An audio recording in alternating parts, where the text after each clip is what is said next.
or welcome back to Beauty Bees. I'm Iris. Today we're going through my November and December empties, and then at the end of the video we will talk through everything that I finished in 2024.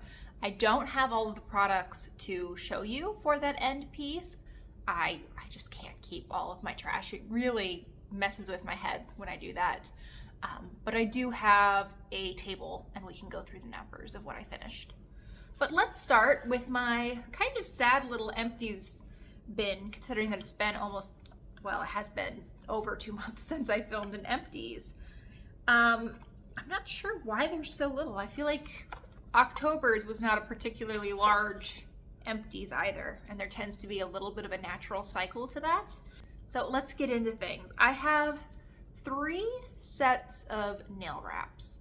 So 2 of these are from little no-name brands on Temu. I have this set that was mauve, and I think there were some navy nails in here as well. They had a little bit of a Christmas theme. I did not bring the reindeer onto my nails. They were cute. I tend to only wear these like little Temu pairs for a day or 2. And then this set had some see-through elements. I used like a slightly purple leaning navy underneath so that the white elements popped a little bit more. I don't know how well you can tell, but there are little snowmen on some of the nails. There were also little Christmas trees on a couple of them. And these were kind of a pain in the butt. They looked really cute, but they always felt a little bit sticky on the nails, and I found that they didn't really adhere that well. They always wanted to kind of gum up and ball up at the end of my nail. So those were a little bit of a disappointment, but they were really cute. And then the last pair is from Lily and Fox. This is Holiday Hoopla, and I only have these patterned nails left. They have sort of a little gingerbread men and snowmen and Santa on them against this pink background, and then there were coordinating solid glitter nails in a similar pink. This was really cute. I thought it was fun. I thought it was a little bit of a different take on holiday. I feel like we've been seeing quite a bit of this like very girly pink gingerbread take on Christmas the last couple of years, and I like it. I think it's fun, and I wouldn't want to invest in a lot of decor in that vein just because I feel like that is not going to be something I'll be into in 5 years, but some little nail strips, absolutely. And the Lily and Fox ones are quite a bit better quality. If I do a good job of applying those, I can get 5 days of really nice wear out of them, and on day 5 it's usually just me deciding I want to try something different rather than them chipping or looking bad. They can last actually quite a while. I think I was reading reviews and some people were saying they lasted up to 2 weeks on them. I couldn't do that. I don't think I can handle 2 weeks of the same nail polish, but if that's you, those could be a really good option. I also finished up a set of nail stickers. These are from Deco Miami, and I was calling these the Lucky Charms set as soon as I got them because they had, well, you can see one of them, a little rainbow and these individual designs that looked a lot like the marshmallows from Lucky Charms cereal. They also had some clouds, some moons, there were gold sparkles on there, there were lobsters and penguins and orcas. It was quite the mixture of things. But in my head, they will forever be the Lucky Charms set. These Deco Miami stickers are a little bit expensive. I got mine on, I believe, Ipsy for probably like $5 a sheet. They regular price are more like $12, I think. And that's hard to justify when there are so many inexpensive nail stickers available online. But one nice thing about Deco Miami is they tend to have a really nice variety of unique designs on a single sheet. So that single sheet is, at least in my mind, worth more than a single sheet from a lot of retailers that you'll find on Amazon or Temu, things like that. So I really did like these. I've been working on them for about a year and a half now, and I'm a little sad to see them go, but it is really nice to have a sheet of nail stickers out of my stash. I have a deep conditioner from Hask. This is their Keratin Smooth Smoothing Deep Conditioner. I didn't notice any massive difference between this and any other deep conditioner. I believe I got this in a Walmart beauty box, if I'm not mistaken. It was nice. I don't feel any great need to go out and buy this particular product, but I enjoyed using it.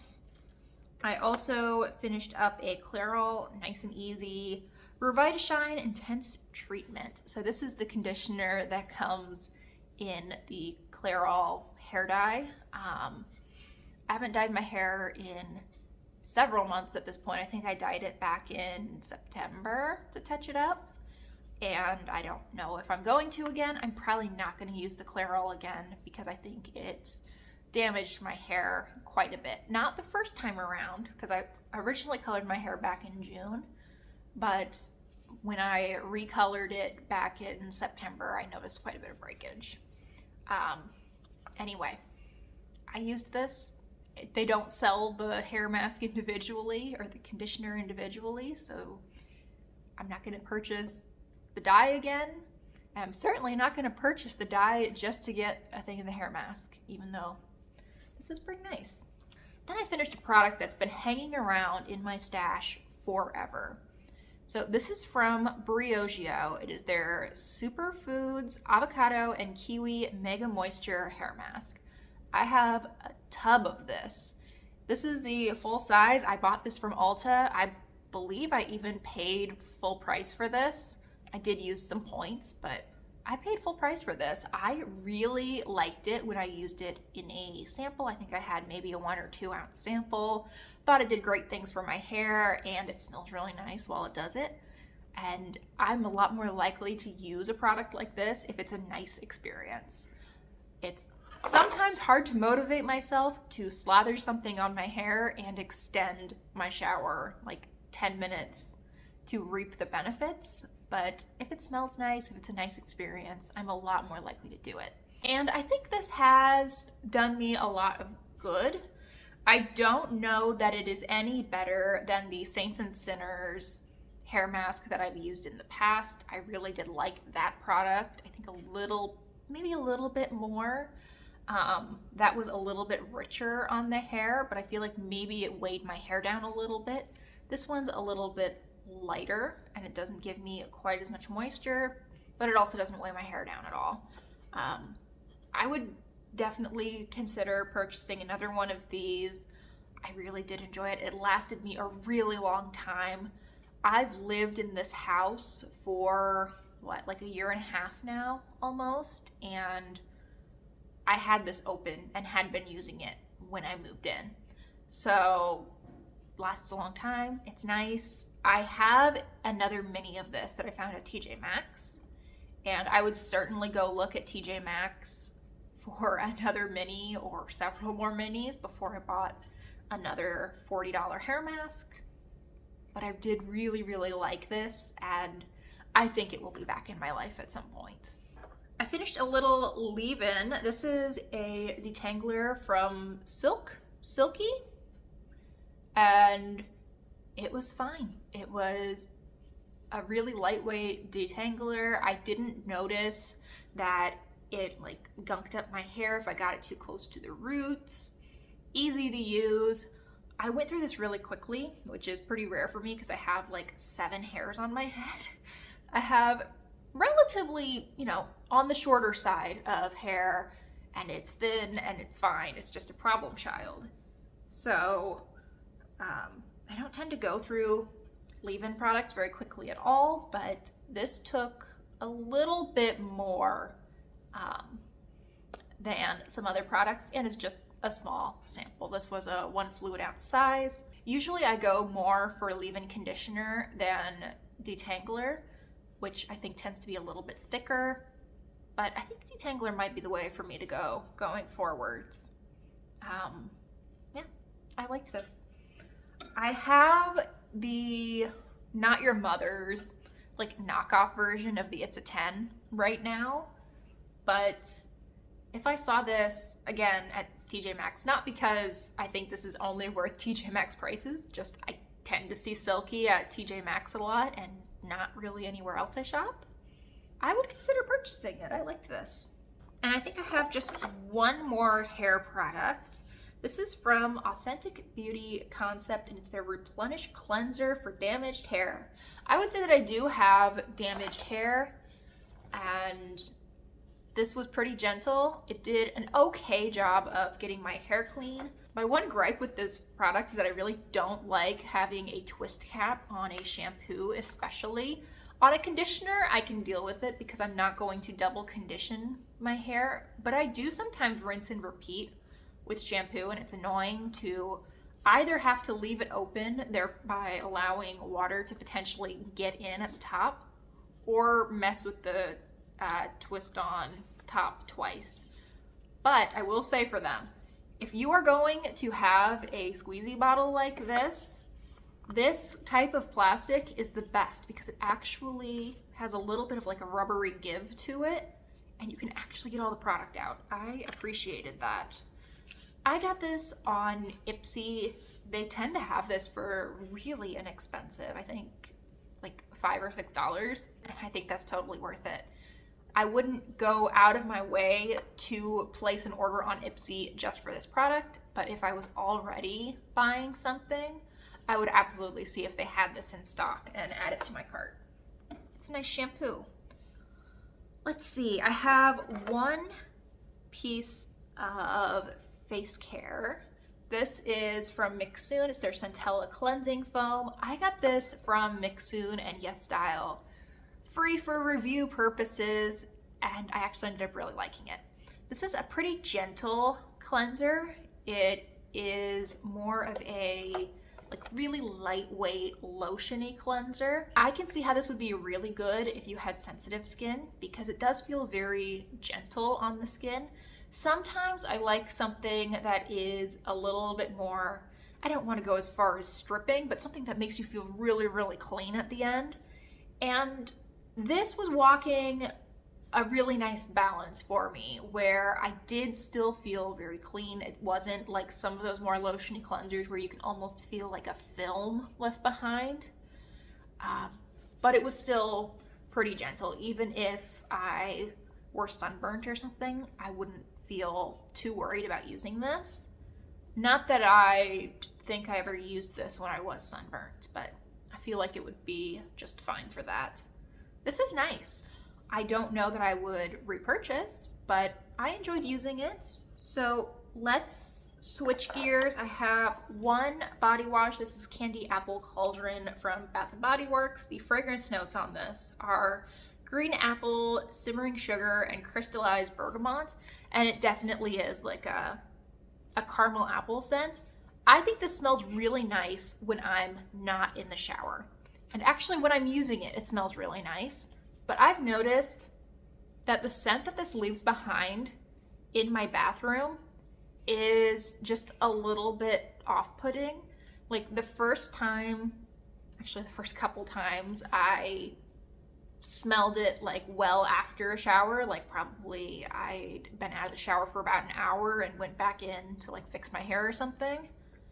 I kind of thought Beetle had gotten into there and maybe made a potty mess. Like, it just smells vaguely like dog pee in my bathroom with my bathroom's temperature and humidity. It just, the after scent is not good.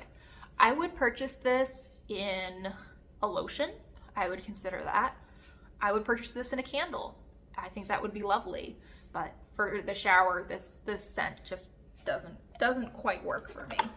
This is a major hit from Bath & Body Works. I loved this scent. This is Pink Paradise, Dragon Fruit and Hibiscus. Loved this. Loved every second of it. Such a beachy, sweet scent, but it's not coconut at all. It is beautiful.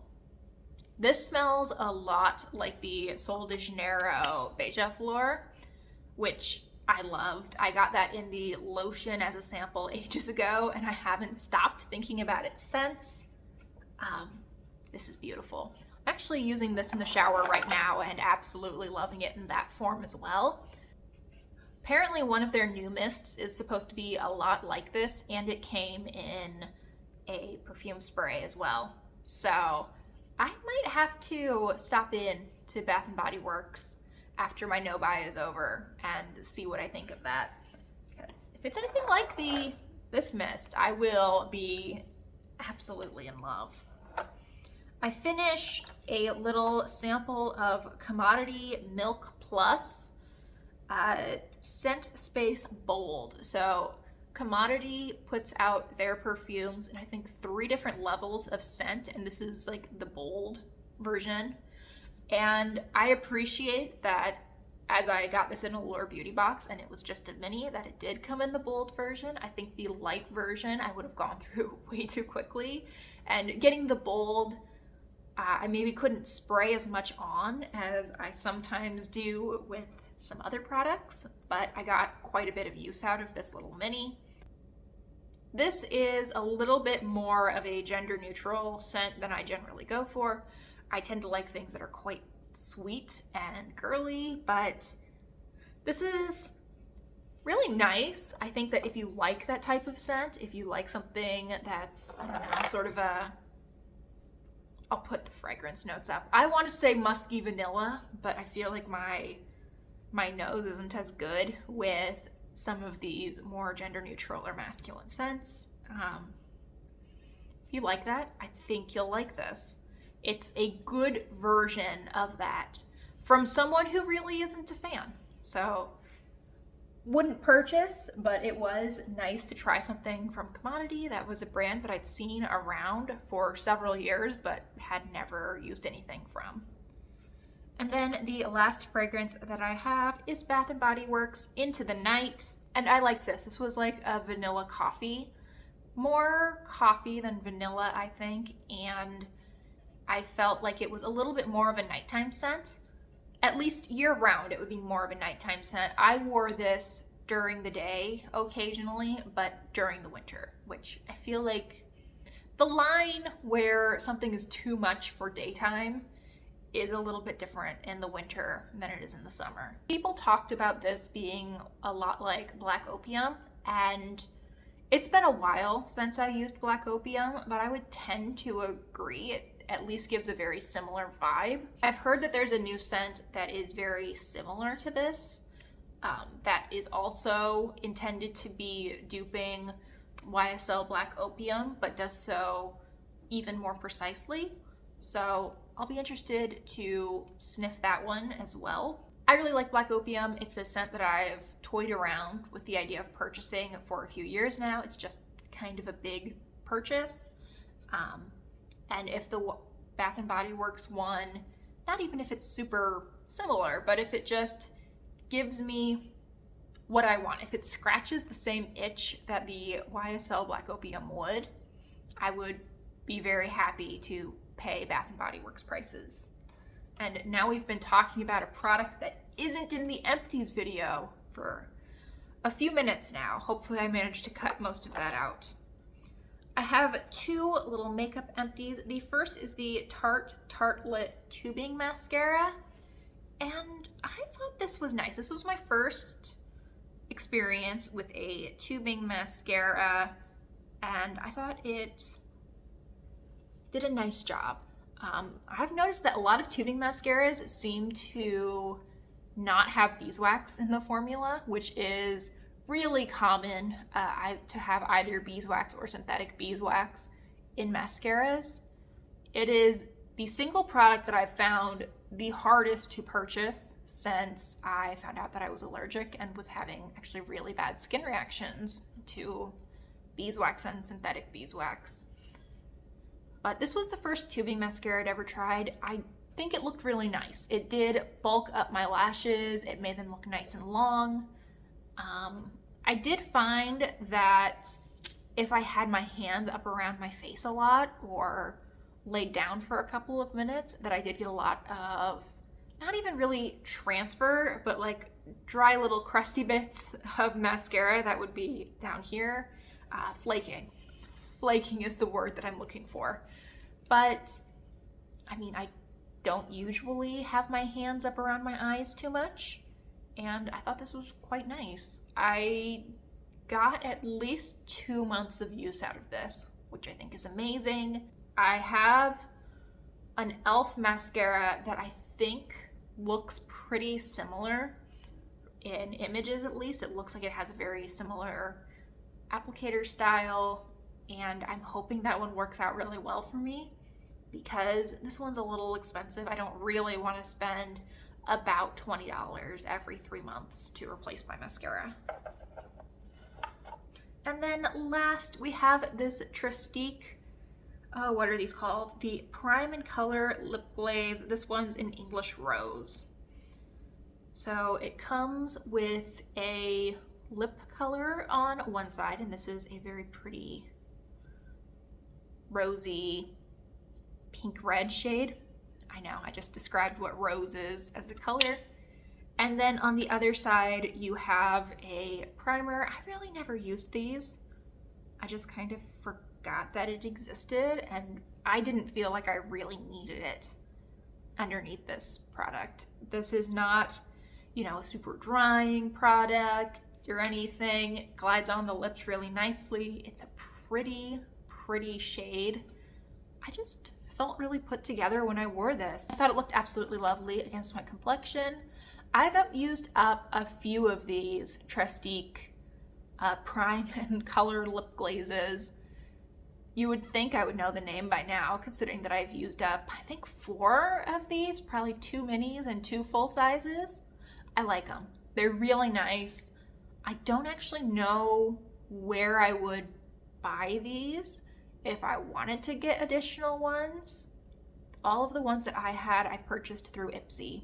I do like these, and the packaging is a little bit much, but it's kind of fun. I like it. So that's everything that I used up in November and December. Now let's take a look at the overall totals.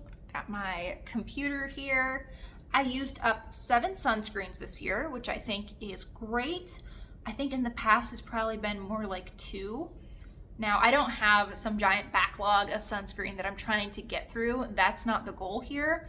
What I like seeing is that I was actually using sunscreen consistently, because that is something that I have at times not been that great about, and I was outside a lot more than I usually have been this past summer because I got my dog and I was taking him out a lot. Moisturizer, I used up 6. I think there were a couple of like deluxe samples in there, so I don't think I have any more deluxe samples. I suspect it will be a little bit lower in 2025. Face wash, I used up 8. That seems about right.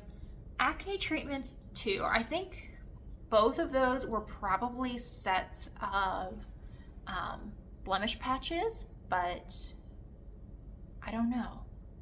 I know I used up a thing of blemish patches, which was fine. I'm not sure what the other one would have been. I used 1 toner, and I have a toner now that I'm like 3/4 of the way through, so I suspect that I will finish 1 or 2 in 2025. 3 masks and 1 serum. That was back in January. I've been terrible about using serums. I really need to be on that because I do feel like they make a difference in how my skin looks, but I'm just so bad about remembering to use them. Let that be my note to myself. For makeup, I finished 1 powder product. I just put blush, bronzer, and highlighter all in the same category. I finished just 1. I finished 1 eyeliner, 5 mascaras, which I think I had quite a few like minis that I was using up. So it makes sense that I used up more than 4, which is what I would expect to generally use up in a year. For lip gloss, I used up 6, which I think is awesome. I also used up 8 lipsticks. Now, I was doing my 12 lippies of 2024 or something like that, and I only hit 12, so I'm not quite sure how I have 14 empty lip products, but I'm not going to argue with it because I'm really excited about that. I finished one setting spray. That was back in January, and I don't think I'm very close on finishing my other setting sprays. And I finished 3 brow products, and apparently I haven't finished a brow product since June, which seems very strange. I usually finish up one of those like every 2 months, but I guess that's where I am. Let's see, body care. I used up 9 body washes, 5 body lotions, and 2 scrubs. Body wash and body lotion, those both seem about right. As far as scrubs, I'm a little surprised I only used up 2. I generally thought of myself as going through one about every 3 months, so I want to be a little bit more on top of using it regularly next year. I definitely noticed some dry patches, and scrub helps with that. Perfume.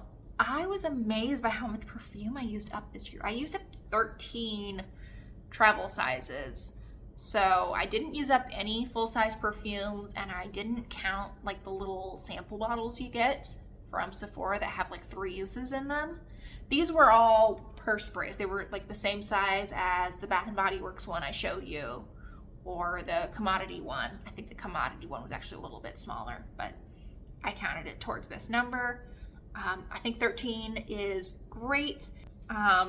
Body mist, I would like to up a little bit. I used up 4 in 2024. I would like it to be more like 6 in 2025, especially if I use mainly the minis. I think that'll be very doable, but we will see. Hair care, I didn't find surprising at all. I used up 6 bottles of shampoo, 2 cans of dry shampoo, 6, I've just been calling them hair masks and conditioner in together. That does include little envelopes like the Hask one that I showed you earlier. And I used 4 leave-in products. I guess the 4 leave-in products was a little bit higher than I maybe expected, because I have definitely gone years where I've used up no leave-in products. But once I finished the Biolage product that I've been using for ages, that silky mini went really fast. So, I mean, that's 2 of the 4 right there. And the most exciting category for me is nail polish. I used up 8 nail polishes this year. I think 3 of them were top coats, so maybe that's not that exciting, but it is really nice to see that I was actually using up my polishes this year. Now, I brought in way more than 8 polishes, but it is good to see that I was able to use some of those polishes consistently enough to finish them off. It's also evidence that my project polish is working, even though when I film the updates, it sometimes feels like I've made no progress whatsoever. So there are my numbers. Thank you so much for watching. I really hope you enjoyed. I do plan to keep track again in 2025. Whether or not I share those numbers will kind of be dependent on if people like this part or not. So let me know your thoughts, feelings, opinions. I'd be really interested. Okay, thank you guys so much for watching. I really hope you enjoyed. Please consider liking and subscribing if you did, and I hope I see you guys in the next one. Bye, y'all.